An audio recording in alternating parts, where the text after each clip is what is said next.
నమస్తే, నేను Kavitha. Welcome to iDream. మనం ఇప్పుడు ఒక కీలకమైనటువంటి అంశం గురించి మాట్లాడుకోబోతున్నాం. ఈ మధ్య కాలంలో జరిగినటువంటి ఒక ఆసక్తికరమైనటువంటి సంఘటన అందరి దృష్టిని ఆకర్షించింది. దాని గురించే మనం మాట్లాడుకోబోతున్నాం. ప్రస్తుతం మనం ఉన్నాము చిలుకూరు దేవాలయ ప్రాంగణంలో. మనతో పాటుగా ఉన్నారు advocate and temple priest Rangarajan గారు. రంగరాజన్ గారు, నమస్కారం అండి. ఇప్పుడు మనం ఒక కీలకమైనటువంటి అంశం గురించి మాట్లాడుకున్నప్పుడు సమాజం అనగానే మనకు డిఫరెంట్ యాంగిల్స్ అన్నీ అందులో వస్తాయి. కులాలు, మతాలు, లేకుంటే ఆధ్యాత్మికంగా, సామాజికంగా, ఆర్థికమైన అంశాలన్నీ కనిపించినప్పుడు మానవత్వం అనే అంశం గురించి మనం మాట్లాడుకోవాలి. వెరీ రీసెంట్గా మీరు ఈ రంజాన్ మాసంలో ఇదే గోశాలకి చెందినటువంటి ఒక ఎద్దుని ముస్లిం ఫ్యామిలీకి డొనేట్ చేశారు. సో యూజువల్గానే గోశాల అనగానే పరిమితమైపోయి ఉంటుంది, లేకుంటే ఒకదానికే కన్ఫైన్ అయి ఉన్నట్టు కనిపిస్తుంది. బట్ మీరు ఒక ముస్లిం ఫ్యామిలీకి డొనేట్ చేయడం అనేది ఎందుకలా? ప్రశ్న ప్రారంభమే బలమైన ప్రశ్న అడిగావు తల్లి. అసలు ఈ సంఘటన జరిగింది మార్చి 15వ తారీఖు ఫ్రైడే రోజు. ఈ గ్రామానికి చెందిన వాళ్ళు చిలుకూరు గ్రామానికి చెందిన వాళ్ళే ఆ కుటుంబం వాళ్ళు. ఆ కుటుంబం వాళ్ళు 2 ఎడ్లు ఉన్నాయి వాళ్ళ దగ్గర. ఒక ఎద్దు కరెంట్ షాక్కి గురై పెద్ద 11 kV వైర్ కట్ అయి పడిపోయింది. ఆ ఎద్దు షాక్లో చచ్చిపోయింది. మొహమ్మద్ గౌస్ అని ఆయన రైతు పేరు, వాళ్ళ అమ్మ. అయితే నాకు మా స్వామివారి సేవకుడు, నా శిష్యుడు పవన్ కుమార్ ఈ విషయాన్ని సోమవారం తీసుకొచ్చి చెప్పాడు నాకు. అంటే ఈ మ్యాటర్ జరిగిన విషయాన్ని, స్వామి ఇది చూడండి, ఈ మన గ్రామానికి చెందిన రైతు, వాడు ఎద్దు కోల్పోయినాడు. వాళ్ళ కుటుంబ సభ్యుడిలాగా భావించిన ఎద్దు. ఇప్పుడు నా రైతు ఎప్పుడు కూడా గుర్తుపెట్టుకున్నామా, ఎద్దుని ఫ్యామిలీ మెంబర్ లాగా ట్రీట్ చేస్తారు. పాడి పశువుని కూడా కుటుంబ సభ్యులుగానే వాళ్ళు భావిస్తారు. ఇది ఈ కుటుంబానికే కాదు, మేము ఇంతకుముందు కూడా 10 కిలోమీటర్ దూరంలో 7-8 కిలోమీటర్స్ పెద్దమంగళారం గ్రామం ఉంది. ఆ గ్రామంకి చెందినటువంటి రైతుకి కూడా 2 ఎడ్లు ఇచ్చాం. ఆయన కూడా ఇదే ప్రాబ్లం ఉండే, వ్యవసాయం కోసం. బీద రైతు ఎప్పుడు కూడా ఇబ్బందిలో ఉండకూడదు అనేటటువంటి ఒక ఆలోచనలో మేము ఉన్నాం. మా శిష్య బృందంలో పవన్ కుమార్కి కూడా అలాంటిదే. ఇప్పుడు ఇది నేను చెప్పేది కోవిడ్-19 టైంలో ఒక సంఘటన మీకు చెప్తాను. మే నెలలో, ఇది ఎండాకాలంలో, ఇప్పుడు మార్చిలో ఉంది, మే నెలలో వాళ్ళు ఏం చేశారంటే వేరే ఊరికి వెళ్తున్నారు. ఇక్కడి నుంచి దారిలో 13 కిలోమీటర్ దూరంలో ఒక టమాటా పండించిన రైతు కోవిడ్ టైంలో, ఆలోచించండి, రోడ్డు మీద పారబోస్తున్నాడు. ధర లేదు అని పారబోస్తుంటే అందరూ ఏరుకొని వెళ్ళిపోతున్నారు. అయ్యో పాపం పారబోస్తున్నాడు అనే ఫీలింగ్ లేదు వాళ్ళకి. వీడేం చేశాడు, 3 ట్రేలు నింపుకొని డిక్కీలో పెట్టుకొని వాడికి ఒక 500 రూపాయలు ఇచ్చాడు. ఎవరికి? ఆ రైతుకి. వీళ్ళు పోయింది మొక్కలు తీసుకొని రావడానికి పోయారు. ఆ మొక్కలు తీసుకునే ప్రోగ్రాంలో ఇది యాడ్ అయింది. ఆ వీడియో ఏం చేశారు వీళ్ళు, వాడు రైతు పోసేది వీడియో నాకు తీసుకొచ్చారు. నేనేం చేసిన దాన్ని నా ట్విట్టర్ అకౌంట్లో వేసిన. మేము కొనుక్కున్నాము, ఇలా మీరు కూడా సహాయం చేయండి. మీకు ఇప్పుడు కోవిడ్ టైంలో అందరూ వర్క్ ఫ్రమ్ హోమ్ ఇంట్లోనే కదా ఉంటారు. ఇలాంటి రైతులకి మీ సహాయం చేస్తే వాళ్ళకి ఆదుకున్నట్టు అవుతుంది. మార్కెట్లో రూపాయి కూడా పలకట్లేదు, 50 పైసలు కూడా కిలోకి రావట్లేదు దానికి. అది చాలా వైరల్ అయిపోయింది. అక్కడే వెంటనే నాయకులు అందరూ వెళ్ళారు, ఆ రైతుని కలిసి ఆయనకు సహాయం చేశారు. అలాంటి రైతులందరికీ కూడా బెనిఫిట్ అయింది. సో మా ప్రయత్నం ఏంటి అంటే, ఏదైనా ఒక కార్యక్రమం జరిగితే దానివల్ల ఒక 10 మంది స్పందిస్తే మంచి జరుగుతుందేమో అనే ఒక ఆలోచనలో మేము వ్యవహారం నడుస్తుంది. ఈ రైతు విషయానికి వస్తే, మన గ్రామానికి చెందినవారు, ఆయన ముస్లిమా, ఆయన బ్యాక్గ్రౌండ్ ఏంటో నేను ఆలోచించలేదు. మొహమ్మద్ గౌస్ ఆయన పేరు. ఎద్దు వ్యవసాయం చేస్తున్నాడు. ఆ ఎద్దు మన దగ్గర పుట్టి పెరిగిన, గోశాలలో పుట్టి పెరిగిన ఎద్దు. మంచి యుక్త వయసుకు వచ్చింది. అది కొంచెం 2-3 నెలలు ట్రైనింగ్ ఇస్తే అది తయారైపోతుంది. సరేనాయా అని ఫోన్ చేసి మరి పిలిచి ఇచ్చినప్పుడు అట్లా మీడియా వాళ్ళు కూడా వచ్చారు. నేను వాళ్ళకి ఇదే సందేశం చెప్పాను అనమాట. చెప్తే అది చాలామంది దాన్ని అప్రిషియేట్ చేశారు. కొంతమంది విమర్శించే వాళ్ళు ఉంటారు. మనం విమర్శని పట్టించుకోము, తెలిసిందే కదమ్మా. ఇప్పుడు విమర్శల గురించి మనం ఆలోచించడం మొదలు పెడితే 4G 5Gలో ఉన్నారు వాళ్ళు విమర్శించేవాళ్ళు. మేము బాలాజీతో కనెక్టెడ్ ఉన్నాం. భగవంతుడికి నాకు ఉండేటటువంటి సంబంధం ఏంటంటే సమాజాన్ని గురించి ఆలోచిస్తే, లోకహితం గురించి ఆలోచిస్తే, అందరి శ్రేయస్సు గురించి ఆలోచిస్తే అది భగవంతుడి యొక్క గుణంగా భావిస్తారు. భగవంతుడి గుణం ఏంటి? అందరికీ మంచి జరగాలి. ఆయన బ్యాక్గ్రౌండ్ అవసరం లేదు. ఇప్పుడు ఆకలి ముస్లింకి కూడా అదే ఆకలి, క్రైస్తవుడికి కూడా అదే ఆకలి. ఇప్పుడు ఈయన ముస్లిం కాబట్టి నేను సాయం చేయనని నేను చెప్పలేను కదమ్మా. పరోపకారాయ ఇదం శరీరం, ఇతరులకు ఉపకారం చేయడానికి ఉన్నది. కానీ వాళ్ళు కళ్ళల్లో నీళ్లు పెట్టుకున్నారు. ఆ తల్లి మేము ఎక్స్పెక్టే చేయలేదు, మేము ఫోన్ చేయలేదు, మిమ్మల్ని అడగలేదు, మీరు ఇలా దేవుళ్ళలాగా మాకు ఇస్తున్నారు అని ఆవిడ కళ్ళల్లో నీళ్లు పెట్టుకొని చెప్పి వెళ్ళింది. ఆ ఎద్దు తీసుకొని వెళ్తున్నప్పుడు నేను చెప్పాను, అదిగో చూడు బాబు, మా దగ్గర పుట్టి పెరిగిన ఎద్దు, చాలా జాగ్రత్తగా దీన్ని నీ అమ్మాయిరా బచ్చే చేసా దేఖలేతో అన్నాడు. అంతకంటే ఏం కావాలన్నా నిజమే కదా.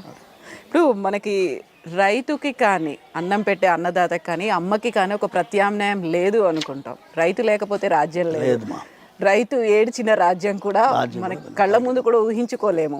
అలాంటి పరిస్థితుల్లో మీరు పిలిచి ఇవ్వడం అనేది యూజువల్గానే నేను ఇంతకుముందు చెప్పినట్టుగా గోశాల అనగానే ఒక పర్టికులర్గా అది ఫిక్స్ అయిపోయి ఉంటుంది. ఇక్కడ గోవులకి పూజ చేస్తారు, లేకపోతే గోవులు అనగానే మనకి ఒక హిందూ మతానికి సంబంధించినవి ఇలాంటివి ఉంటాయి కదా. సో పిలిచి ఇవ్వడం అనేది మీరు చెప్పినట్టుగా విమర్శలు ఇవన్నీ ఉంటాయి, అవన్నీ ఉంటాయి, కానీ ఒక చిన్న అడుగు ఒక ముందు వేయడం అనేది, సో దీన్ని మానవత్వం అంటారా లేకుంటే మీరు స్పందించడం అంటారా, ఎలా చూస్తుంటారు దీన్ని? ఇది నేనే కాదమ్మా, చాలామంది గోశాలకు చెందిన వాళ్ళు పాప రైతులకు ఇస్తున్నారు. గో ఆధారిత వ్యవసాయాన్ని ప్రోత్సహించాలని మేమందరం కూడా ఎప్పుడైనా గోశాల నడిపించే వాళ్ళము అందరం మాట్లాడుకుంటాం. ఎందుకంటే అన్ని కెమికల్తో వ్యవసాయం చేసేవాళ్ళు ఇప్పుడంతా రసాయనాలతో వ్యవసాయం చేసి ఆరోగ్యానికి భయంకరమైన హాని చేసేటటువంటి పరిస్థితిలో ఉంది. అలాంటిది ఎద్దుతో దున్ని వ్యవసాయం చేయడం అనేది ఒక గొప్ప కార్యక్రమం వాళ్ళది. సో ఆ సహాయం చేయడానికి మేము వెనకాడలేదు. ఇప్పుడు మీరు చూసినట్లు అడిగినట్లు మెయిన్ పాయింట్ ఏంటంటే అమ్మా, వెంటనే స్పందించాం. ఇది 15వ తారీఖు అయింది, మేము ఇచ్చింది జస్ట్ ట్యూస్డే, ఇక్కడ 5 రోజులు కూడా కాలేదు. రైతు పట్ల అలాగే అందరూ సమాజంలో ఆలోచించాలమ్మా. ఇప్పుడు రైతు ఆత్మత్యాగం చేసుకుంటున్నాడు అంటే సమాజం పట్టించుకోవట్లేదు కాబట్టి ఆత్మత్యాగం చేసుకుంటున్నాం. మేము ఎన్నో సందర్భాల్లో చెప్పామమ్మా. ఇప్పుడు రాజకీయానికి వెళ్తే ఎంఎస్పి అంటారు, అదంటారు, ఇదంటారు. Implementation most difficult. MSP implement ఎవరు చేయాలి? దానికి అది కూడా అదే పోలీస్ సెటప్పే కదా. ఎంఎస్పి ఇవ్వకపోతే ఏం చేయాలి? పోలీస్ వాడు రావాలి, కోర్టు వెళ్ళాలి, ఇవన్నీ వస్తాయి. కానీ సమాజము రిలయన్స్ మార్కెట్కి వెళ్ళింది అనుకోండి, అక్కడ బార్గెనింగ్ చేస్తుందా? అవును, వాళ్ళు ఎంత ఫిక్స్ చేస్తే అక్కడ ఎంత ఫిక్స్ చేస్తే మీరు క్యూఆర్ కోడ్ కొట్టేస్తారు. అదే బండి మీద నూక్కుంటూ వచ్చి అమ్మేవాడు ఉంటాడు కదమ్మా, వాడి దగ్గర 5 రూపాయలకి కిలో అన్నాడు అనుకో, 3 రూపాయలకి ఇస్తావా? General tendency. సో ఈ యాటిట్యూడ్ అనేది మనం కనీసం కొంతమందిలైనా మారాలని నా ప్రార్థన మీ ద్వారా. అందరూ మారితే మంచిది, కానీ వ్యవసాయానికి మా నాన్నగారు, నేను ఎందుకంటే సౌందరరాజన్ గారు ఆయనను చూసే చాలా విషయాలు I'm just not even 5% of his quality. పొద్దున ఆకుకూరలు బుట్ట మీద ఎత్తుకొని పొద్దున ఇప్పుడంతా ఎవరు లేరు, అవును. పాలకూర తోటకూర అని అరుచుకుంటూ వెళ్తేది. మా అమ్మ పిలిచేది, ఆమె పిలిచినప్పుడు ఆమె పలానా ఇన్ని 5 కట్టలో 10 కట్టలో చెప్పేది. మా నాన్నగారు ఏమనేవారు, ఈమెతోటి ఎందుకమ్మా నెగోషియేట్ చేస్తున్నావు, ఓ 2 రూపాయలు ఎక్కువ ఇస్తే ఏమైంది నీకు అనేవారు మా నాన్నగారు. మా నాన్నగారు అనగానే చూడమ్మా అయ్యగారు అంటున్నారు పెద్ద ఆయన చెప్పిండ్రు అనేది. సో మా అమ్మ ఇదొక చిన్న ఆర్గ్యుమెంటే, బట్ మా అమ్మ కూడా పాపం ఏమి ఎక్కువ నెగోషియేట్ చేయదు, ఆర్గ్యూ చేయదు. కానీ ఆ గుణాన్ని నేను అప్పటి నుంచే అలవాటు చేశారు కాబట్టి రైతు కష్టాల్లో ఉంటే మనం చూడలేము. ఈ ఈ బీద రైతు వాడు ఏం చేస్తాడు, పాపం ఎద్దు లేదు, వ్యవసాయం ఎలా చేస్తాడు, సరే అట్లీస్ట్ ఈ 2-3 నెలల్లో ఏదో చేస్తాడు, ట్రైనింగ్ ఇచ్చిన తర్వాత ఆ ఎద్దు సహాయం చేస్తుంది, ఆయన ఇంకా వేరే దగ్గర దున్నడానికి కూడా తీసుకెళ్తాడట తర్వాత చెప్పాడు. సో చాలా యూస్ఫుల్ కార్యక్రమంగా అనిపించింది, అందుకే ఇచ్చడం జరిగింది. సో రైతు అనేది రైతే నిజంగా మనకు అన్నం పెడుతున్నాడు. ఏ కులమైనా ఏ మతమైనా పర్లేదు, ఒక రైతుని రైతుగా చూడాలి. ఆ రైతు లేకపోతే మనకు అన్నం లేదు, మనకు భవిష్యత్తు లేదు, రేపు పొద్దున మనకు లేదు అసలు. సో ఆ దిశగా ఎందుకు ఆలోచించలేకపోతున్నాం మనం సమాజపరంగా? అదే చెప్తున్నానమ్మా, సమాజంలో రైతు గొప్పతనమే మనం చెప్పలేకపోతున్నాం. ఇప్పుడు చిన్న అంశమ్మా, పిల్లలు ఎంతమంది పొలంలో ఎలా పంట పండుతుందో చెప్పగలరు చెప్పండి. ఆ వీడియో చూపిస్తే ఏం లాభం? ఆ పిల్లవాడిని వ్యవసాయం జరిగే దగ్గర ఒక బస్సులో తీసుకెళ్ళి అందరినీ షూస్ ఇప్పేసి ఆ నేలలో ఒకసారి నడిపించాలి. ప్రాక్టికల్ ఎక్స్పీరియన్స్ చిన్నపిల్లల్ని కనెక్షన్ అనేది డెవలప్ అవుతుంది. 5th క్లాస్ 6th క్లాస్ పిల్లలకి నాట్లు ఎట్లా వేస్తున్నారు ఇవన్నీ చూపిస్తే ఇది ఒక నేను పిల్లల్ని తీసుకొని సాలార్జంగ్ మ్యూజియము, పిల్లల్ని తీసుకొని గోల్కొండ కోట తీసుకెళ్తున్నారు, తప్పులేదు. కానీ at the same time 1 day per year at least, ఒక్క ఏడాదిలో ఒక్కరోజైనా మీరు దగ్గరలో ఉండే వ్యవసాయ భూమికి తీసుకెళ్ళి అక్కడ వ్యవసాయం చేసే వాళ్ళని పరిచయం చేయాలి. నేనే ముఖ్యంగా ఈ హైటెక్ చదువులు చదివే వాళ్ళ పిల్లలు చెప్పులు లేకుండా కింద కూడా నడవరు. అది మెయిన్ అమ్మా. భూమితో మనం కనెక్షన్ పోగొడితే మనకి చాలా ఇబ్బందులు ఎదుర్కొంటాం. ఇప్పుడు మన జగ్గి వాసుదేవ్ గారు, ఆయన సద్గురు గారు, is now fighting for reviving the land planet earth మీద, భూమి మీద అందరికీ ఆసక్తి రా, నీళ్ళ కోసం అందరం నీళ్ళు రక్షించాలి, వాటర్ బాడీస్ కాపాడాలి. ఆయన భూమి ఆధారితమైనటువంటి జీవితం మనది, మన భూమిని సంరక్షించుకోవాలి, దాన్ని చెట్లు నాటాలి, ఇవన్నీ కూడా ఆయన planet earth all over the world చేస్తున్నారు. అలా ఒక్కొక్కరు వాళ్ళకి తోచిన విధంగా ఈ సమాజంలో మంచి మాటలు చెప్పే ప్రయత్నం చేస్తున్నారు. కానీ మేము చేసింది చిన్నది, దీనివల్ల ఒక 100 మందో 10 మందో స్పందించి వాళ్ళు కూడా మేము, మీరు అడిగారు కదమ్మా హిందువా ముస్లిమా, అది చూడలేదమ్మా. ఇంకోటి ముఖ్యమైనటువంటి సంఘటన, మేము జటాయు సేన అని ఒకటి ఆలోచించారు కదమ్మా. 2019లో మేము వరంగల్, అదే నేను నా శిష్యుడు పవన్ కుమార్ వెళ్తున్నప్పుడు చిన్న పాప 9 months పాపది, ఆ దుర్ఘటన జరిగినప్పుడు సమాజంలో అమ్మాయిల్ని రక్షించాలి, ఏ lonely girl is the society responsibility, సమాజం యొక్క బాధ్యత. అమ్మాయి కనుక రాత్రి 7 గంటలో 8 గంటలో బస్సు లేదు, కారు లేదు, ఒంటరిగా నిలబడినప్పుడు వెళ్ళి ఏమమ్మా ఎందుకు, ఎవరు ఏమన్నా అవసరం ఉందా అని అడిగేటటువంటి ఒక సమాజం ఉంటే మంచిది అనే ఆలోచనలో మేము ఆలోచించి జటాయు సైన్యంలాగా మనం అందరిలో మనసులో ఆ జటాయు అనే భావన రావాలి అని ఆలోచించుకుంటూ మేము వెంటనే ఇక్కడ ఏమైందంటే దగ్గరలో ఆలోచించాము. 15 రోజుల్లోనే ఒక సంఘటన జరిగింది. ఒక చిన్న అమ్మాయిని ఒక స్కూటర్లో పెట్టుకొని ఒకటి తీసుకెళ్తున్నాడు, అమ్మాయి ఏడుస్తున్నది, ఎవరు ఆపలేదు. ఒక ముస్లిం పిల్లవాడు ఆపాడు. అప్పుడు కోనే కాల్ లేకే జారే అని అడిగింది. ఏ అమ్మారి గడికి లడికి అన్నాడు. నైనే అంకుల్ కోనే మేరకు నయమాలో అనింది ఆ పిల్ల.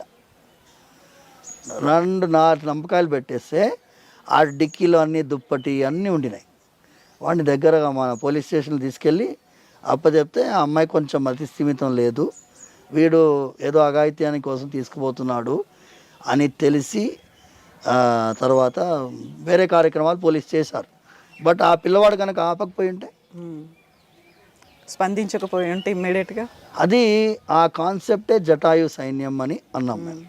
ఆ పిల్లవాడిని చిలుకూరికి పిలిచి, ఆ ముస్లిం అని మేము చూడలేదు, ఆ ఫీలింగ్ ఆ పిల్లవాళ్ళకు కలిగింది కాబట్టి మేము అది ఇంకా రక్షాబంధన్ అని కార్యక్రమం చేసి చాలా విషయాలమ్మా. అది ఏమైందంటే ఒక కమలమ్మ అని చెప్పి ఒక మెహదీపట్నం దగ్గర పూలు అమ్ముతుంటున్నాను. ప్రతి శుక్రవారం వీడు ఏం చేస్తాడు, మా శిష్యుడు ఆవిడ దగ్గర పూలు తీసుకొని అభిషేకానికి తీసుకొచ్చేవాడు, అలంకారానికి. ఆమె చెవులు 2 చెవులు వినిపించదు. ఆమె ఆ 2 చెవులు వినిపించకపోయినా కానీ బేరం ఆడే వాళ్ళతోటి 5 అని చెప్పేది. అట్లా నాకు తెలీదు. నేనేమన్నానంటే ఈ అమ్మాయిల పట్ల గౌరవం భావం రావాలి అంటే రక్షాబంధనం కార్యక్రమం లాగా ఒకటి చేసాం ఆ రోజు. ఇది కూడా 2019లోనే జరిగింది. ఆ కార్యక్రమం అప్పుడు ఆమె వచ్చి చేతికి రాఖీ కట్టి కళ్ళల్లో నీళ్లు పెట్టుకునేది అమ్మాయి. ఎందుకురా ఏడుస్తుంది అంటే, నేను అప్పుడు చెప్పాడు ఈ చెవులు 2 వినిపించవు, బాధలో ఏడుస్తుంది అంటే మంచిగా ఇయరింగ్ ఏడన్నా చెప్పాడు. అది మీరు చూడాలి అన్నాడు. నేను అన్నాను సరే గాంధీ హాస్పిటల్కి ఫోన్ చేస్తే తీసుకుపోతావా అంటే, ఇప్పుడు మీకు రాఖీ కట్టింది కదా, మీ రెస్పాన్సిబిలిటీ, అది మీ అక్క అయితే కదా, మీరేం చేస్తారు అంటే, మీ అక్క అయితే ఎట్లాగే పంపిస్తారా అని అన్నా. నేనే కార్ డ్రైవ్ చేసుకొని తీసుకొని పోయి అక్కడ చూడగానే ఈఎన్టీ డాక్టర్ గారు సంతోషంగా, పాపం నేను వచ్చానంటే కొంచెం అభిమానంతో వాళ్ళు వెంటనే యాక్టివిటీ 2 చెవులు టెస్ట్ చేశారు, she may need hearing AIDS అని చెప్పినారు. చెప్తే అది కొంచెం కాస్ట్లీ కదా అని చూద్దాం ఆలోచిద్దామని చెప్పి వచ్చేసినాను నేను. అయితే అది పేపర్లో వచ్చింది, ఎవరో న్యూస్ పేపర్ వాడు ఎందుకు వచ్చారని అనుకున్నాడు. డెక్కన్ రాణికల్లో వచ్చింది, టైమ్స్ ఆఫ్ ఇండియాలో కూడా వచ్చింది. అయితే హెల్పింగ్ హ్యాండ్ ఫౌండేషన్ అని చెప్పి ఒక ఫౌండేషన్ ఉంది, రన్ బై ముస్లిం ఎన్జిఓ. చూడండి, అంటే పేరు వాళ్ళదేమో helping hand, run by a Muslim NGO. వాళ్ళు వెంటనే ఈఎన్టీ డాక్టర్ కాంటాక్ట్ చేశారు. కాంటాక్ట్ చేసి ఇట్లా మేము న్యూస్ పేపర్లో చదివాము, చిలుకూరు అర్చక స్వామి వచ్చారు, ఆవిడకి we will sponsor the hearing aid అన్నారు. అంటే ఆ ఈఎన్టీ డాక్టర్ మమ్మల్ని కాంటాక్ట్ చేశారు. So through them we came to know, and helping hand foundation తోటి రిలేషన్షిప్ ఏర్పడింది.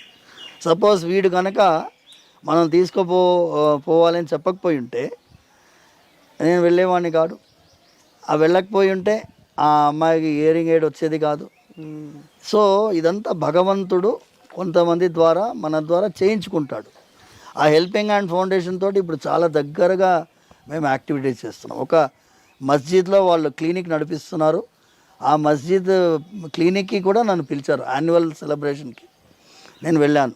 నేను చెప్పాను, ఎదుగా నేను మస్జిద్ లోపలంతా రాలేనబ్బా, ఈ కుల్లా అంతా పెట్టుకోలేను. లేదు స్వామి, మీ ఫీలింగ్స్ మేము గౌరవిస్తాము. మస్జిద్ పక్కన క్లినిక్, అది it is in the complex but it is not inside the mask. పక్కన వెళ్ళాము. ఆ రోజు ఏమైందంటే మరుసటి రోజు అయోధ్య జడ్జిమెంట్ రాబోతుంది. నేను టెన్స్ అట్మాస్ఫియర్లో నేను ఆ రోజు క్లినిక్లో ఉన్నాను. ఇప్పుడు వాళ్ళు మైక్ పట్టుకొని అందరూ మీడియా వాళ్ళు ఏం ప్రశ్నలు అడుగుతారు, నన్ను అయోధ్య జడ్జిమెంట్ గురించి అడిగారు. చూడయ్యా, నేను అన్నాను, మనం రాముల వారి గురించి మాట్లాడాం లాస్ట్ టైం, గుర్తుంది కదమ్మా. నేను అన్నాను, మనం దక్షిణ అయోధ్యకి దగ్గరలో ఉన్నాము, ఏ జడ్జిమెంట్ వచ్చినా ఏమీ కాదు, ఈ ప్రాంతంలో ఏ అల్లర్లు జరగవు, ఇక్కడ మానవత్వానికి మనం విలువ ఇవ్వాలి, అందుకోసం నేను ఇక్కడ వచ్చాను. అండ్ మనం పైన ఉన్నవారు ఎలా ఉంటారో నీకు తెలియదు, నాకు తెలియదు, కానీ ఇతరులకి సహాయం చేయడం వల్ల ఆ పైన ఉన్నవాడిని నీలో చూస్తారు, సహాయం పొందినవాడు. మరి దేవుళ్ళ వచ్చి సహాయం చేసావయ్యా అని అంటారు. సో అవన్నీ చెప్పానమ్మా. అదే ఫ్రంట్ పేజ్ న్యూస్ ఐటమ్ లాగా అయిపోయింది. టుమారో నథింగ్ విల్ హ్యాపెన్ అని బికాస్ మనం ఆ నమ్మకం భగవంతుడి పట్ల విశ్వాసం ఉండి సమాజానికి మంచి చేయాలనే తపన ఉంటే మీ ద్వారా చాలా పనులు స్వామి చేయించుకుంటాడు. ఎన్నో కార్యక్రమాలు చేశాము. ఇప్పుడు ఐ డ్రీమ్లో మీరు మొత్తం అయిపోతుంది, నిండిపోతుంది అని చెప్పుకుంటూ పోతే. బట్ ప్రతి శుక్రవారం అన్నదానం స్టార్ట్ చేసాం లాస్ట్ ఇయర్ మే నుంచి. అండ్ శుక్రవారం అన్నదానం చేస్తున్నాము చిలుకూరులో. మనము అనాథ శరణాలయాలకి మనం ఎంతో సహాయం చేసాం. కోవిడ్ టైంలో అయితే చూశారు కదమ్మా, మేము మైగ్రెంట్ లేబర్స్ దగ్గర ఇక్కడ వండుకొని పోయి అక్కడ ఇచ్చాం వాళ్ళకి. సో ఇవన్నీ కూడా మనం చేసే కార్యక్రమాల్లో భాగం. అయితే స్వామి, ఇప్పుడు ముస్లిమ్స్ అనగానే ఒక రకమైన అన్సర్టినిటీ లేకుంటే ఇన్సెక్యూర్డ్ ఫీలింగ్ అనేది ఉంది. జరుగుతున్నటువంటి రాజకీయంగా జరుగుతున్న డెవలప్మెంట్స్ వీటన్నిటితో చూస్తే ఓట్ బ్యాంక్ ఒక రకంగా చూస్తుంటే రీసెంట్గా వచ్చినటువంటి సిఏఏ కూడా వాళ్ళు మేము దూరం అవుతున్నామేమో అనే భావన, లేకుంటే మమ్మల్ని ఇంకా మైనారిటీలను ఇంకా పక్కన పెడుతున్నారేమో అనే భావన, ఇవన్నీ చూసిన తర్వాత ఇప్పుడు మనం వీటిని మానవత్వం ఇలాంటి సంఘటనలు చూసినప్పుడు, ఈ రాజకీయంగా జరుగుతున్నటువంటి ఈ సంఘటనలు చూసినప్పుడు ఎలా రెస్పాండ్ అవ్వాల్సిన అవసరం ఉంది స్వామి? నేను ఒకటేనమ్మా నేను ప్రార్థించేది, రాజకీయ నాయకులకి మీ ద్వారా నేను ప్రార్థించేది, ఆ సిఐఏ చట్టం ఉంది చూడండి అమ్మా, అది it was a promised legislation, ఇప్పటిది కాదు ఇది. మీరు కాన్స్టిట్యూయెంట్ అసెంబ్లీ డిబేట్లో కూడా చెప్తాను, మనం ఈ దేశం విభజించబడినప్పుడు మనం ఎక్స్చేంజ్ ఆఫ్ పాపులేషన్ చేసుకోలేదు, అవునా కదమ్మా? 1947 జనవరి 22 అప్పుడు ఉమ్మడిగా ఉండినప్పుడు ఒక కాన్స్టిట్యూయెంట్ అసెంబ్లీ డిబేట్లో ఇది రాజ్యాంగబద్ధంగా అన్నీ జరగాలి, ఎవరి నమ్మకం వాళ్ళు ధైర్యంగా పాటించేటట్టుగా ఉండాలి, అట్మాస్ఫియర్ని మనం క్రియేట్ చేయగలగాలి, ఇక్కడైనా అక్కడైనా. ఇక్కడ అప్పుడు పాకిస్తానే ఏర్పడైంది, బంగ్లాదేశ్ తర్వాత 1971. పాకిస్తాన్ కానీ భారతదేశం కానీ అక్కడ ఉండేటటువంటి హిందువులు మైనారిటీలు, ఇక్కడ ఉండేటటువంటి ముస్లిమ్స్ మైనారిటీస్. అంటే సంఖ్యాపరంగా మీరు సంఖ్యలో తక్కువ ఉన్నా కూడా మీ విశ్వాసాలని మీ నమ్మకాలని ధైర్యంగా మీరు పాటించేటట్టుగా ఇక్కడ ఉండాలి, అక్కడ ఉండాలి. వాళ్ళేమో దాన్ని మర్చిపోయినారు, మనం దాన్ని కాపాడుకుంటూ వచ్చాం. ఈ దేశంలో మనం ఏ విధమైనటువంటి వాళ్ళ నమ్మకాలకి హాని కలిగించడమే లేదు. చూడండి, వాళ్ళ విశ్వాసాలకి హాని కలిగించడం లేదు. కొన్ని విషయాలు చూస్తే మెజారిటీ రిలీజియన్కే కొన్నిసార్లు ఇబ్బందిగా ఉంది. దేవాలయాలకి అంత స్వయం ప్రతిపత్తి లేదు, కానీ మస్జిద్లకి స్వయం ప్రతిపత్తి ఉంది, క్రైస్తవుల చర్చిలకి స్వయం ప్రతిపత్తి ఉంది. అందుకు కానీ ఇప్పుడు సిఏఏకి వచ్చినప్పుడు అక్కడ నుంచి తరిమి కొట్టబడిన వాళ్ళు ఇక్కడ కూడా మనము వాళ్ళకి శరణార్థులుగా ట్రీట్ చేయకపోతే, వాళ్ళకి ఇక్కడ పౌరసత్వం ఇవ్వకపోతే వాళ్ళు ఎక్కడ పోతారు, ఎక్కడ వెళ్తారు? వాళ్ళు మళ్ళీ అయితే వాళ్ళు వెళ్ళలేరు అక్కడికి. ఇక్కడ పౌరసత్వం ఇది ఇవాళది కాదు, మాది 1947లోనే సర్దార్ పటేల్ గారు, జవహర్లాల్ నెహ్రూ గారు, మహాత్మా గాంధీ గారు వీరందరూ చేసిన వాగ్దానాన్ని ఇప్పుడు మనం చాలా లేట్ అయింది. నేను ఒకటే ఏమంటున్నానంటే, మన ముస్లిం సోదరులకి కూడా నేను చెప్పేది, ఇది హైందవులకి అక్కడ వాళ్ళని ఇబ్బంది పడి బయటకు వచ్చినటువంటి వాళ్ళకే ఇబ్బంది. వాళ్ళ ఇబ్బంది మనం చూడలేము, తట్టుకోలేము. ఇప్పుడు చిన్న పిల్లల్ని తీసుకొని పోతున్నారు అక్కడ, వాళ్ళు ఎక్కడ ఉండలేరు. అలాంటి వాళ్ళకి ఈ దేశంలో శరణార్థులుగా భావించి వీళ్ళకి పౌరసత్వం ఇవ్వడంలో మీరు దయచేసి అడ్డుపడకండి అని మీ ద్వారా నేను చెప్తున్నానమ్మా. అయితే స్వామి, ఇక్కడ ఉన్నటువంటి మనం రాజ్యాంగం కల్పించినటువంటి హక్కులు కావచ్చు, రక్షణ చట్టాలు, ఇవన్నీ ఎన్ని ఉన్నప్పటికీ కూడా ఒక ఇన్సెక్యూరిటీ అనేది ఉంది. కాబట్టి వాళ్ళు అది దూరం చేయాల్సినటువంటి బాధ్యత ప్రభుత్వాందా, లేకుంటే మన చుట్టూ ఉన్నటువంటి సమాజం మనతోనే ఉందంటారా స్వామి? నేనేమన్నానమ్మా, ఇప్పుడు అందరం కలిసి దిస్ ఏ సోషల్ రెస్పాన్సిబిలిటీ. నిజంగా చెప్పాలంటే మేము లాస్ట్ 2 సార్లు మీటింగ్స్ జరిగాయి. ఒక పీస్ నెట్వర్క్ అనేది ఒకటి ఉంది, కోవా పీస్ నెట్వర్క్ అని. బుద్ధిస్టులు, జైన్లు, క్రైస్తవులు, తర్వాత పార్సీసు, సిక్కులు, ముస్లిం, ఇస్లాం మతానికి చెందినటువంటి వాళ్ళం అందరూ మత పెద్దలందరం కలిసి ఒక నెట్వర్క్ లాగా ఉంది. ఈ నెట్వర్క్లో సమావేశం జరిగింది. ఇది ఈ రాజకీయానికి అతీతంగా మనం సమాజంలో మంచి అది సామరస్యమైనటువంటి వాతావరణాన్ని సృష్టించాలి. వాళ్ళ పండగలు మనతో కలిసి వాళ్ళు జరుపుకునేటట్టు, మన పండగలు వాళ్ళతో కలిసి వాళ్ళు జరుపుకునేటట్టు. ఇప్పుడు దీపావళి పండగ వాళ్ళు వచ్చి మనతో ముందంతా జరుపుకునేవాళ్ళు. ఇప్పుడు అందరికంటే బెస్ట్ ఉదాహరణ ఏంటి తెలుసా అమ్మా? మీరు ఆర్మీ.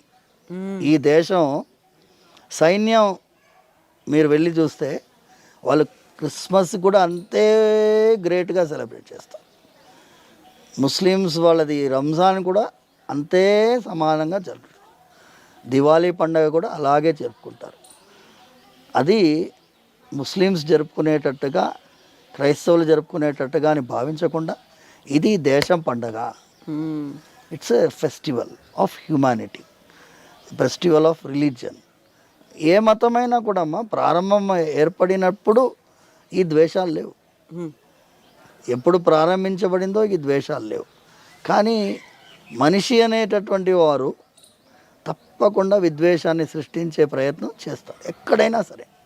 సొంత అన్నదమ్ములే కొట్టుకునేటటువంటి మనం రామాయణంలో చూసాం, మహాభారతంలో చూసాం. ఇక్కడ కూడా మనం సొంత అన్నదమ్ములమే కదా, ఇదే భారతదేశంలో పుట్టినటువంటి వాళ్ళు. ఆ దేశం నుంచి ఈ దేశం పైన దండయాత్రలు జరిగే ప్రయత్నం జరిగాయి. సో నేనేమంటున్నానంటే పాపులేషన్, సమాజము దీనికి స్పందించాలి. మాలాంటి చిన్న చిన్న కార్యక్రమాల ద్వారా మంచి మాటలు, మంచి గుణము వెళ్తుందేమో అని ఒక తపన. అందరూ సామరస్యంగా ఉండి ఈ విద్వేషాలు లేకుండా ఉండడమే మా ప్రయత్నం. అప్పుడే మనం అనుకున్నటువంటి లౌకికత్వం కావచ్చు, ప్రజాస్వామ్యం, సమాజం అనేది, సమానత్వం అనేది ఇవన్నీ ఉంటాయి. ఒక స్ప్రెడ్ చేయాల్సి. ఎందుకంటే మా వైష్ణవ జనతో తేనే కహియే పీడు పరాయి జానేరే. వైష్ణవుడు అనేటటువంటి వాడు, శ్రీ వైష్ణవుడు అనేటటువంటి వాడు ఇతరుల కష్టాన్ని తన కష్టంగా భావించడమే వైష్ణవం.